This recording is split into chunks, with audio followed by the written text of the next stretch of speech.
বিচাৰিছোঁ জুবিন গাৰ্গ যেতিয়া সৰু অৱস্থাত আছিলে সৰু অৱস্থাৰ পৰাই আপুনি তেখেতক যেতিয়া পাইছে তেখেতৰ গানৰ প্ৰতি ধাউতি তেতিয়াৰ পৰাই আছিলে নে তেখেতে পিছত আৰম্ভ কৰিছিলে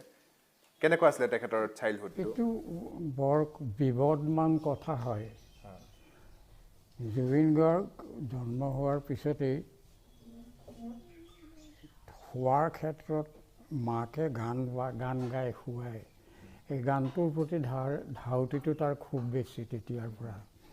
সেইটোকে আমি সৰুগত কৰি লৈ মই তেতিয়া তুৰাত চাকৰি কৰোঁ এওঁলোক থাকে তুৰাত এই মাকেও ক'লে ল'ৰাটোৱে গান ভাল পাই যেন পাইছোঁ গান শুনি শুই থাকে তেতিয়া মই এটা বাহাদুৰ টিভি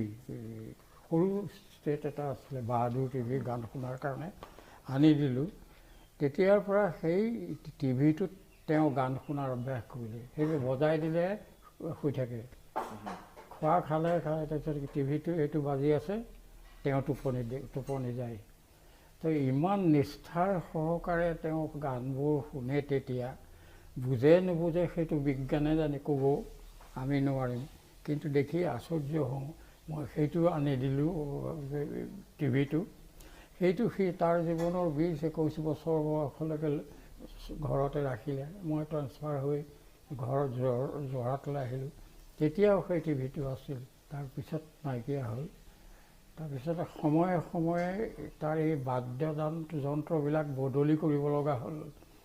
সি ডাঙৰ হ'ল বাদ্যযন্ত্ৰও ডাঙৰ লগা হ'ল শেষত গৈ নতুন বাদ্যযন্ত্ৰবিলাক আনিব লগা হ'ল সেইটো স্বাভাৱিক কথা এটা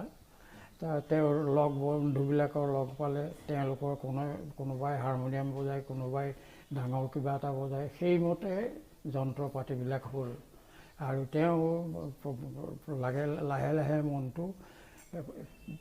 গ্ৰুপ ফৰ্মেশ্যনৰ প্ৰতি আগবাঢ়িলে সেইটো আমি তাত মানে হেৰি কণ্ট্ৰিবিউশ্যন যি পাৰোঁ কৰিছিলোঁ মই আৰু মোৰ পৰিবাৰে তাক মানে এইটো কোনো বাধা নোপোৱাকৈ তেওঁ গ্ৰুপ ফৰ্মেশ্যন কৰক কোনোবা গায়কৰ লগত তেওঁ নিজেও পঠাইছিলে একৰ্ডিয়ান একৰ্ডিয়ান তাৰপিছত নহ'লে কিবা কিবি যন্ত্ৰ তাৰপিছত আৰু নিজৰ গ্ৰুপ ফৰ্মেশ্যনত লাগিলে তেতিয়া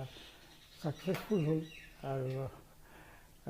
এতিয়া যে ভাবিলোঁ যে ইমানখিনি ইনভেষ্ট কৰা হ'ল ইমান বছৰত it was the right action for us নিশ্চয় আৰু